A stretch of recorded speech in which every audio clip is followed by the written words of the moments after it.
Bonjour à tous, on commence ce tour de la presse sportive par l'élimination du Racing Club de Strasbourg hier soir en barrage retour de la Ligue Europa.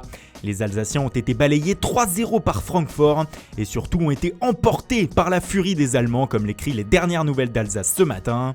Après le carton rouge infligé à Rebic, le stade de Francfort s'est retrouvé en fusion et a fait craquer les hommes de Thierry Loret qui ont aussi eu un expulsé. Résultat à 10 contre 10, 2 buts de plus pour les Allemands qui rejoignent la phase de poule. Strasbourg dit au revoir à l'Europe, résume l'Alsace. La marche était trop haute pour les vainqueurs de la dernière Coupe de la Ligue. Hier soir aussi, la Ligue des Champions a dévoilé ses premières affiches avec le tirage au sort de la phase de groupe.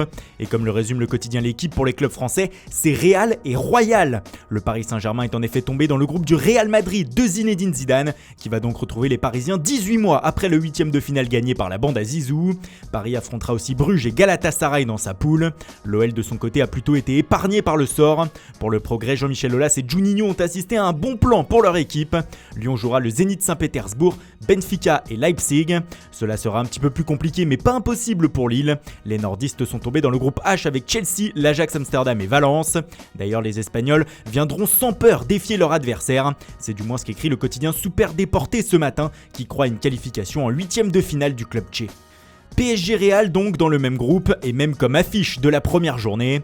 Pour As, c'est aussi un choc pour les Madrilènes contre Kylian Mbappé, mais le champion du monde français est blessé et devrait manquer le match aller. Le quotidien se demande si Neymar et Keylor Navas seront aussi là côté parisien.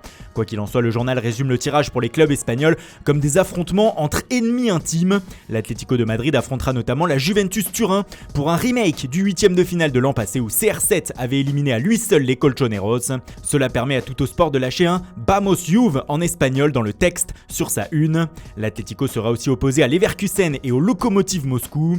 Pour Marca, tous les clubs espagnols sont tombés sur des noix de coco, de gros morceaux.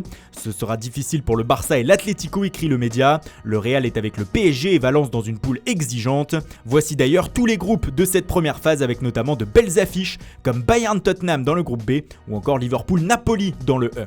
Mais le groupe de la mort, c'est bien entendu celui du FC Barcelone. Les Catalans ont tiré du lourd avec le Borussia Dortmund, l'Inter Milan et le Slavia Prague. Ce qui fait dire au quotidien Mundo Deportivo qu'il s'agit du groupe le plus dangereux. Mais le média catalan résume la soirée passée à Monaco comme une nuit pleine de force.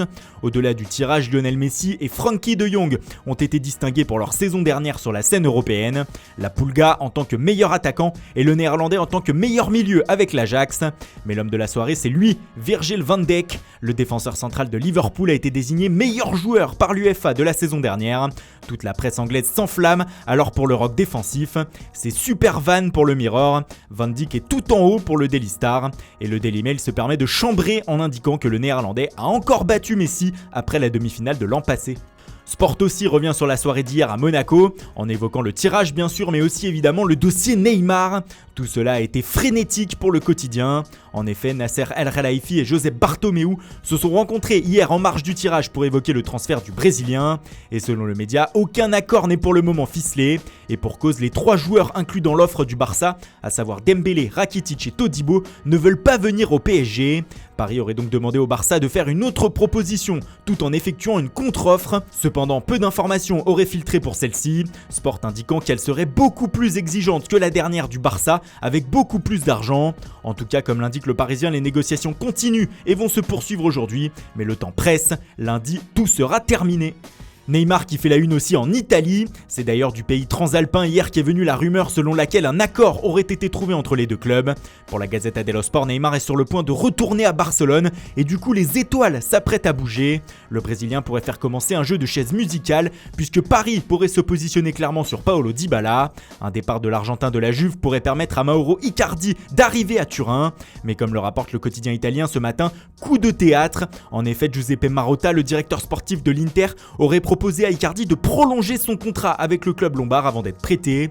Un retournement de situation incroyable sur ce dossier donc. Mais Icardi n'ira ni à Monaco ni à l'Atlético s'il décide de s'en aller. En effet, il aurait dit non aux 2 clubs. Voilà, c'est tout pour ce matin. Merci pour votre fidélité. Bonne journée à tous et rendez-vous dès ce soir pour un nouveau journal du Mercato.